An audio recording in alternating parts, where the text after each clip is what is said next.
It's endlessly interesting for me to write about photography for some reason.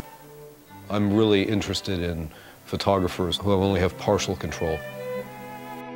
The real photo postcard is a photograph printed on postcard stock in a darkroom. It does not go through any printing process.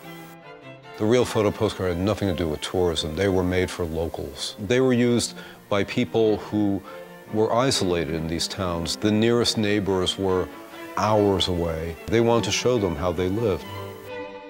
Sometimes they're about what the scene is and they're urgent. The minister whose church has just fallen over in the tornado. Portraits and family reunions, children, dogs, those things are taken by amateurs. Some of the professionals were incredibly hardworking people who just plied their trade nonstop and took pictures on spec. This book was literally 30 years in the making. I found pictures in antique shops in New York City. Antique shops in those days were just filled with these things, and they were a quarter a piece. Nobody wanted them.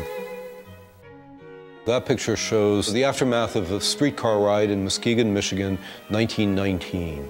Outraged by a fare increase from, I believe, 6 to 7 cents, nearly 1,000 people descended on the car barn and seriously damaged every single streetcar that was located there. The Elk there was built in Butte, Montana in 1916 for the purpose of welcoming a convention of the Benevolent and Protective Order of Elks, the BPOE, who were huge at the time. I kind of think that just maybe, that's Joe Hill over, I think, second or third from the right. Joe Hill was the great wobbly labor leader, but also songwriter who coined the phrase pie in the sky. There was this song that was written about him called I Dreamed I Saw Joe Hill Last Night, which was sung at every left-wing rally in the 20th century, probably. And Bob Dylan based, I thought I dreamed I saw St. Augustine on it.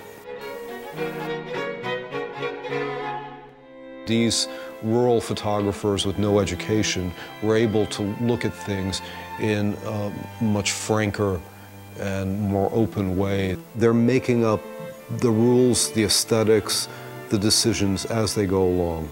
And I wanted to bring them into the current of the history of photography. I wanted to see how they work as the transitional stage, I mean, really the missing link between Alexander Gardner and Walker Evans.